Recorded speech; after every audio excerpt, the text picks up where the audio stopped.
Hi, ഇന്ന് നമുക്ക് ഏറ്റവും സിമ്പിളായിട്ട് ചെയ്യാൻ പറ്റുന്ന ഒരു അച്ചാറിൻ്റെ റെസിപ്പിയാണ് കറി നാരങ്ങ. വടുകപ്പുളി എന്ന് പറയും ചില നാട്ടിൽ. പിന്നെ ഇത് നാടൻ പച്ചമുളകാണ്.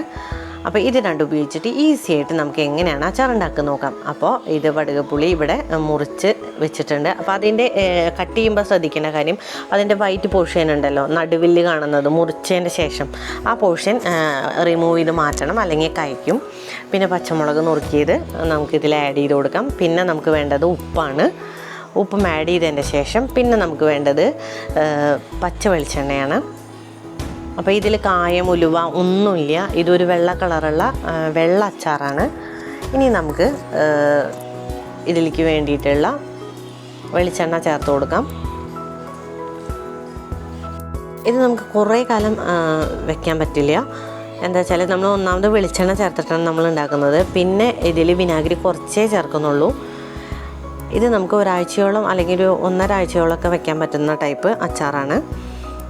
ഇത് വെള്ള കളറുള്ള അച്ചാറാണ്. അതായത് നമ്മളിതിൽ കായം, മുളക് പൊടി ഒന്നും ചേർക്കണില്ല.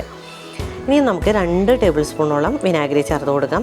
വേറെ ഒന്നുമില്ല, ഏറ്റവും സിമ്പിളായി ചെയ്യാൻ പറ്റുന്ന അച്ചാറാണ്. അപ്പോൾ നിങ്ങൾക്ക് എല്ലാവർക്കും ഇത് ഇഷ്ടമായി എന്ന് വിചാരിക്കുന്നു.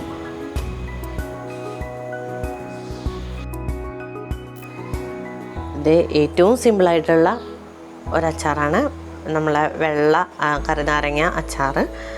അപ്പോൾ എല്ലാവരും ഇതൊന്ന് ഉണ്ടാക്കി നോക്കണം. Thank you.